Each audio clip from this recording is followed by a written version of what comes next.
Hello friends, कल के हमारे स्कॉलरशिप टेस्ट के पेपर का आज हम एनालिसिस करेंगे। तो चलते हैं। हमारा बायोलॉजी सेक्शन है, ये कल का पेपर है, स्क्रीन पे आपको क्लियर दिख रहा होगा। तो बायोलॉजी सेक्शन का एनालिसिस मैं आज आपको कराने वाला हूँ। बायोलॉजी के क्वेश्चंस 31 से लेकर 45 तक क्वेश्चंस थे, तो अभी मैं 31 क्वेश्चन पे जाता हूँ।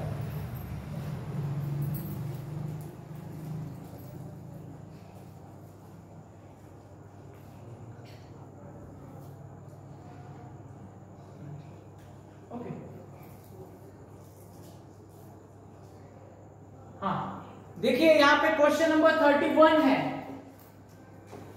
Cell wall is discovered by. Cell wall की डिस्कवरी किसने की है? तो हमें पता है रॉबर्ट हुक ने सेल की डिस्कवरी की है।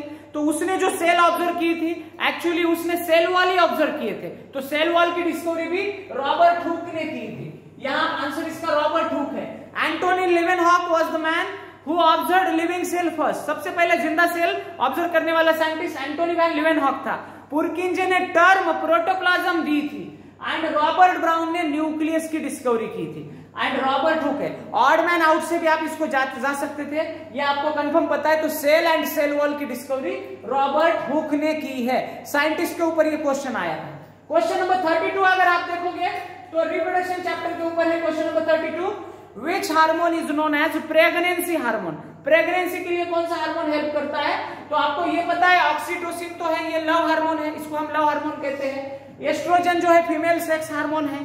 प्रोजेस्टेरॉन जो है वो प्रेगनेंसी हार्मोन कहा जाता है, क्योंकि ये एंडोमेट्रियम की थिकनेस मेंटेन करता है एंड प्रेगनेंसी के लिए ये रिस्पॉन्सिबल है। ओके, तो प्रेगनेंसी हार्मोन इसको कहा जाता है। रिलैक्सिंग पेन किलर है, पार्चुरेशन के बाद फीमेल के बॉडी में वो सीक्रेट होता है। हार्मोन्स के ऊपर ये क्वेश्चन आया था रिप्रोडक्शन चैप्टर पे। तो प्रोजेस्टेरॉन भी फीमेल सेक्स हार्मोन है, उसको प्रेगनेंसी हार्मोन भी कहा जाता है। ओके, जैसे ऑक्सीटोसिन को लव हार्मोन कहते हैं, डोपामाइन को हैप्पी हार्मोन कहते हैं, वैसे प्रोजेस्टेरॉन को प्रेगनेंसी हार्मोन कहा जाता है। ओके, आगे दूसरा, ये भी चैप्टर है reaching the age of adolescence के ऊपर का। Menstruation occurs every. फीमेल में जो मेंस्ट्रुएशन होता है वो एवरी आफ्टर 28 डेज होता है। करेक्ट आंसर है 28 डेज। हम कहते वक्त एवरी मंथ करते हैं, लेकिन याद रहे 28 डेज होता है। एवरी आफ्टर 28 डेज बोलते वक्त बोलते हैं। एंड फर्स्ट मेंस्ट्रुएशन को हम मेनार्ची कहते हैं, लास्ट मेंस्ट्रुएशन को मेनोपॉज कहते हैं। ओके, तो आफ्टर 28 डेज ये इसका करेक्ट आंसर है। ओके,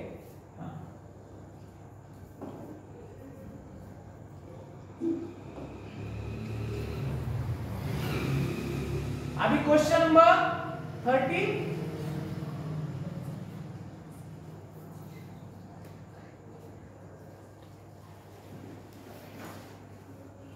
हाँ, क्वेश्चन नंबर 34 देखिए, यहाँ पे पूछा गया है रिस्पायरेशन बाय स्किन। स्किन के द्वारा जो रिस्पायरेशन होता है उसको क्या कहा जाता है? तो स्किन द्वारा जो रिस्पायरेशन होता है उसको क्यूटेनियस रिस्पायरेशन कहा जाता है। Cutaneous type of respiration occur in frog में होता है। ये फ्रॉग, अर्थवर्म, ये स्किन द्वारा रिस्पायर करते हैं। तो स्किन द्वारा जो रिस्पायरेशन होता है उसको क्यूटेनियस कहते हैं। स्पिरेकल्स द्वारा जो रिस्पायरेशन होता है उसको ट्रैकियल कहते हैं रिस्पायरेशन, स्पिरेकल्स द्वारा। गिल्स द्वारा रिस्पायरेशन होता है उसको हम ब्रैचियल कहते हैं। एंड लंग्स द्वारा जो रिस्पायरेशन होता है उसको हम पल्मोनरी कहते हैं। लंग्स द्वारा रिस्पायरेशन हो रहा है तो उसको पल्मोनरी, गिल्स द्वारा हो रहा है तो ब्रांचियल, स्किन द्वारा हो रहा है तो क्यूटेनियस। तो यहाँ पे ऑप्शन बी इसका करेक्ट है। रिस्पायरेशन की टर्मिनोलॉजी पूछे। नेक्स्ट क्वेश्चन देखो, ये बहुत ही कंफ्यूजिंग क्वेश्चन है।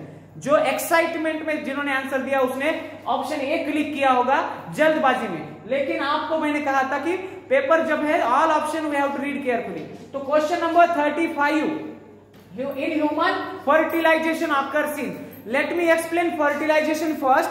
Fertilization means the process of fusion of male and female gamete with each other. Male and female gamete एक दूसरे से फ्यूज होने की प्रोसेस को हम फर्टिलाइजेशन कहते हैं। तो male and female gamete fallopian tube में होते हैं, लेकिन यहाँ पे स्पेसिफिक दिया है ऑप्शन में फैलोपियन ट्यूब के एम्पुलरी रीजन में। मान लो ये आपकी फैलोपियन ट्यूब है। ओके, ये फैलोपियन ट्यूब यहां से लेके यहां तक, इसको क्या कहते हैं हम? इस्थमस कहते हैं। और ये ब्रॉड कर्वी रीजन है, ये आपका एम्पुलरी रीजन है। ओके, ये आपका इंफेंटिबुलम है, ये फिब्री है। ओके, तो यहाँ पे फर्टिलाइजेशन होता है, this is the exact site of fertilisation, तो ampullary region is the correct answer.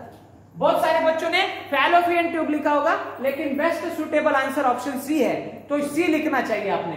Question number 36 देखो यहाँ पे, प्लेटलेट्स आर नोन एज, हमने ब्लड देखा है, ब्लड एक टिश्यू है, कनेक्टिव टिश्यू है, ब्लड के अंदर आरबीसी, डब्ल्यूबीसी, प्लेटलेट्स ये होते हैं। तो इरिथ्रोसाइट्स को हम आरबीसी कहते हैं, थ्रोम्बोसाइट्स को हम प्लेटलेट्स कहते हैं, ल्यूकोसाइट्स मतलब डब्ल्यूबीसी है ना, व्हाइट ब्लड सेल। हमारा ब्लड जो होता है रेड कलर का होता है हीमोग्लोबिन के कारण। इरिथ्रोसाइट्स मतलब रेड ब्लड सेल्स, इनमें हीमोग्लोबिन होता है इसलिए वो रेड कलर के होते हैं। ल्यूकोसाइट्स मतलब व्हाइट ब्लड सेल, इनको सोल्जर्स ऑफ बॉडी कहा जाता है, because they protect us from different types of disease causing agent, उनसे वो प्रोटेक्ट करते हैं। डब्ल्यूबीसी उनमें हीमोग्लोबिन नहीं होता है इसलिए वो व्हाइट कलर के होते हैं।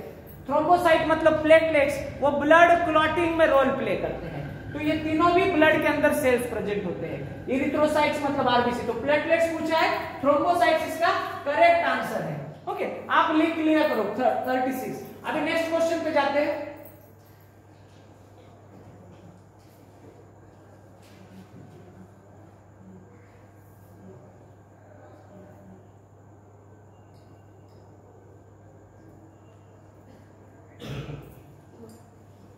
हाँ, क्वेश्चन नंबर 37, क्वेश्चन नंबर 37 देखो, स्पर्म के ऊपर क्वेश्चन पूछा गया है, मेल गैमेटोफाइट।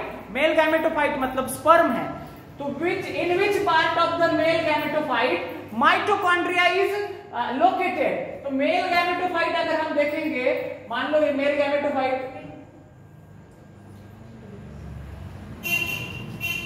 ओके, इमेजिन करो कि ये ऐसा इस तरह से होता है, ये यहाँ पे एक्रोसोम होता है, ओके, ये एक्रोसोम, ये यहाँ पे न्यूक्लियस, ये हेड रीजन, ये मिडल पीस। तो मिडल पीस के अंदर माइटोकॉन्ड्रिया पाया जाता है।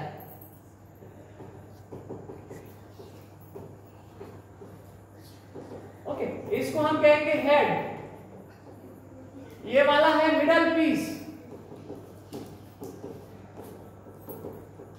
ओके, ये है टेल। तो माइटोकॉन्ड्रिया कहां पे लोकेटेड होता है? मिडल पीस में। ऑप्शन है क्या? तो है मिडल पीस। क्लियर हो गया? जिसको नहीं पता ये लिखो, ये मेल गैमेटोफाइट है। My drawing is poor but दिख रहा है आपको, ये एक्रोसोम है, यहाँ वाला हिस्सा, इसमें लाइसोसोमल एंजाइम होते हैं, ओके, एक्रोसोम के अंदर। नेक्स्ट क्वेश्चन देखो, उसमें 38 वाला क्वेश्चन है, ओके, जिसको ये लिखना है लिखो, अदरवाइज स्क्रीनशॉट ले लो आप, ओके। हाँ, 38 नंबर क्वेश्चन देखो, which is known as butcher or graveyard of the erythrocytes। erythrocytes मतलब क्या है? आरबीसी है। ग्रेवयार्ड ऑफ आरबीसी किसको कहते हैं? तो स्प्लीन को कहते हैं। स्प्लीन क्या करता है? 120 डेज के बाद आरबीसी को डिजनरेट कर देता है बॉडी से, तो स्प्लीन को ग्रेवयार्ड या बूचर ऑफ आरबीसी कहा जाता है। आरबीसी मतलब इरिथ्रोसाइट्स है, ओके। और ये किडनी, लिवर, लिवर हमारे बॉडी में लार्जेस्ट ग्लैंड है, किडनी हमारा एक्सक्रीटरी ऑर्गन है, नाइट्रोजनस वेस्ट बॉडी से बाहर निकालता है, लिवर बाइल सिक्रीशन करता है, फैट का इमल्सिफिकेशन करने में हेल्प करता है हमारी, ओके। आगे चलते हैं।